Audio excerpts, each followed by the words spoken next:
Hey, so what's happening, man? This your boy A3. We're about to walk through Champions Find a Way with Murder Mood. Shots by Needle and Thread. Let's get to it. Check it. Some of the days wasn't all bright.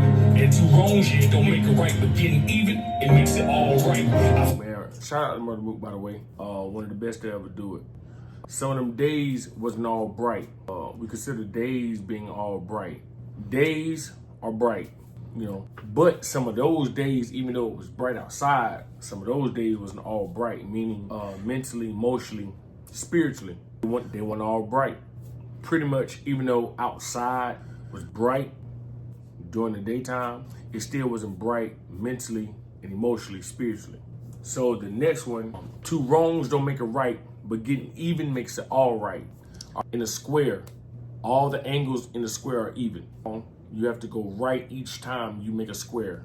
So two wrongs don't make it right, but getting even makes it all right, which is the square. So metaphorically, somebody do you wrong, whatever the case may be, you doing right, it'll even out the playing field. But in the occasion of making a square, you're making all right angles. That's what makes it all right. It makes it all right. I feel like Batman in the Dark Knights. All right. I felt like Batman in them Dark Knights. So if you know the story of Batman, he lost his mother and his father in a dark alley in the nighttime. Batman is referred to as the Dark Knight. The metaphor behind it is, I felt like Batman when he was a kid, and his parent, although my parents are still living, God bless my parents, Batman's journey was he lost his parents in a dark alley. Both of my parents being in prison, being selected to go to foster care.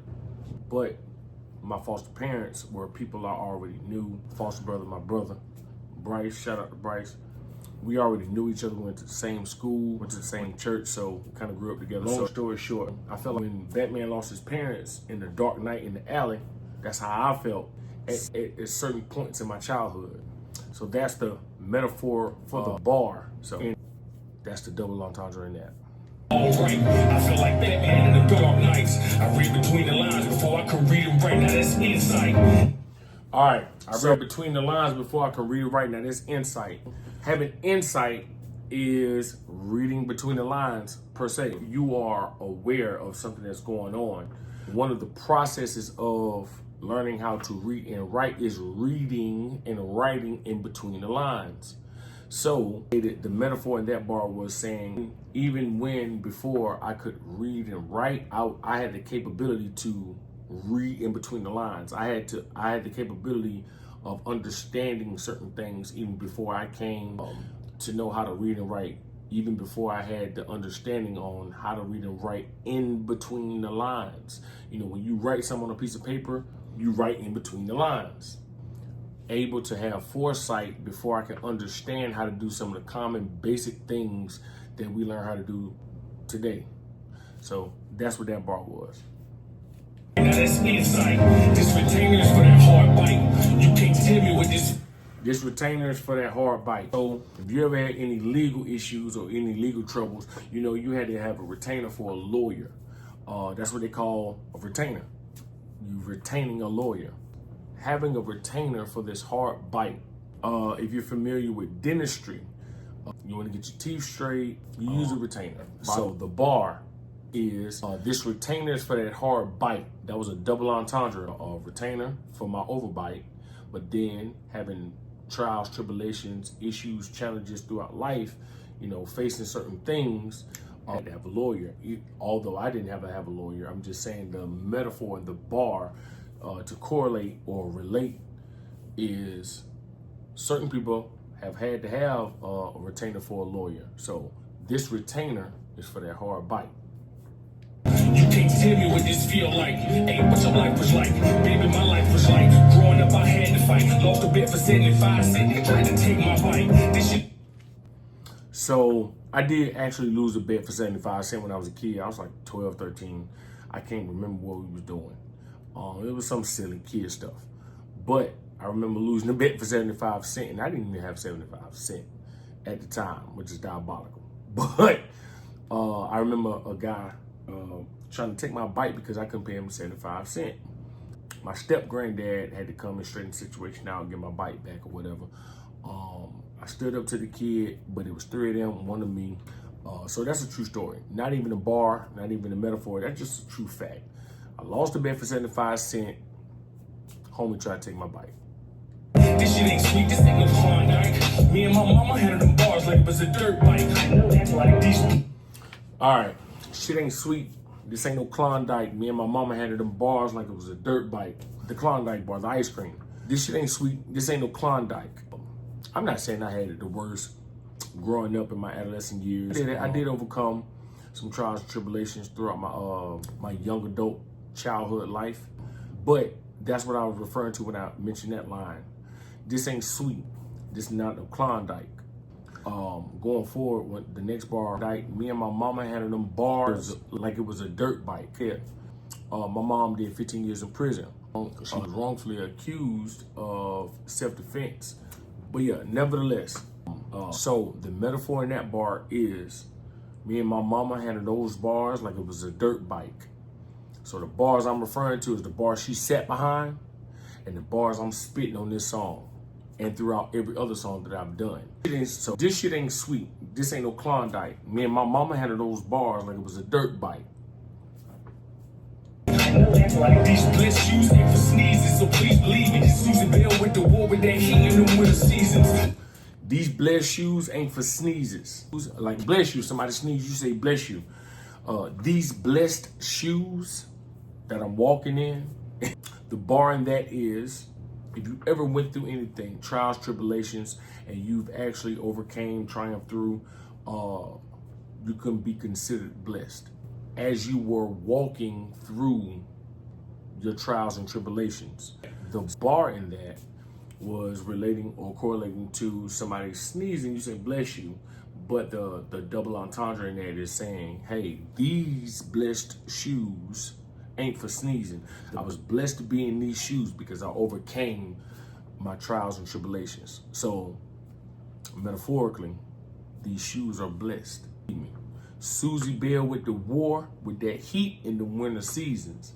Susie Bell is my grandmother. She raised me from 11 to 15 when both of my parents went to prison. Within those amount of years she raised me, I learned some of the most valuable things I could learn in the universe, in life. Shout out to Susie Bell Blocker, man. I remember her taking care of about 8, 9 people in the household. She went to war in the winter seasons. In the winter seasons, you need to have heat. Keep everybody warm in the house. That's the bar. Susie Bell went to war with that heat in the winter seasons. Summer, fall, but I'ma spring back, and here's the reason. Locked next to a monster made me a different creature. All right, summer, fall, and I'ma spring back. Here's the reason. Some going to fall, but I'ma spring back. Here's the reason. Those are the 4 seasons. I pretty much just incorporated all the seasons. It could be considered a triple entendre, but let's get to the point. Some are going to fall. I'm going to spring back. Here's the reason. The double entendre in that is summer, fall, spring. Susie Bell went to war with that heat in the winter seasons. So I just gave you 4 seasons. I'm speaking about the 4 seasons. Winter, and then some are going to fall. I'm going to spring back. Here's the reason. Summer, fall, I'm going to spring back. Here's the reason. Locked next to a monster made me a different creature. Locked next monster. Sea creature. The double entendre in that is my older brother, Gerald Noon, rest in peace, Big G. So I'm referring to the monster as him. The monster in him was pretty much Professor, but I got to show my little brother, we don't quit, we don't surrender, we don't retreat, no matter what it is, in all your trials and tribulations. So locked next to a monster made me a different creature.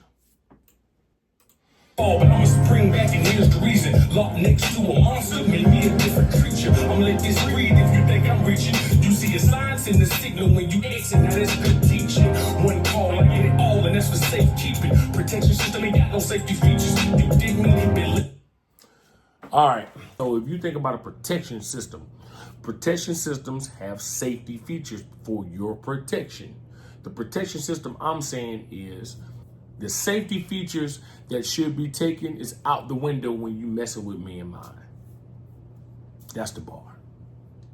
All and that's for safekeeping. Protection system ain't got no safety features. You dig me? Been let down so many times that I can't let up. Better pay what you may owe instead of playing catch up. Ain't different. It's not really necessarily a metaphor. It's just saying, hey, I've been let down so many times that I can't let up. I'm putting the trust and the faith in myself and my work. The work that I'm putting out and the work that I'm putting in, that's what I'm going to trust in. I can't let up on this. You better pay what you may owe instead of playing catch up. May owe catch up. They kind of go together. But I just kind of use the double in that is saying, hey, I've been let down so many times that I can't let up. So you better pay what you may owe. What you may owe someone. Little light bar. Instead of playing catch up, ain't different state of mind in another region. These scripts encrypted, you get the readings out of my convenience. Different state of mind in another region. These scripts encrypted. You get the writtens out of my convenience. Two different regions where this whole packaging project got executed. The script that's encrypted is from what me and God got going on. Not saying I'm all religious or anything like that, but I do believe in the higher power. I do believe in God. So as it come to me and as I regurgitate it to y'all, these scripts encrypted. So whatever God is telling me, whatever he talking to me about through my prayers, nightmares, dreams, experience, that's for me. But that could be related to everybody else in their own experience. Those are for you. Those scripts is equivalent to messages. Those messages, those scripts are for you. They're encrypted because they're for you. The encryption part is saying, hey, nobody else can read this. This is for you. You getting the writtens out of my convenience is pretty much saying, hey, when I decide to write this down and put it on beat format and let the world hear it, it's at my convenience.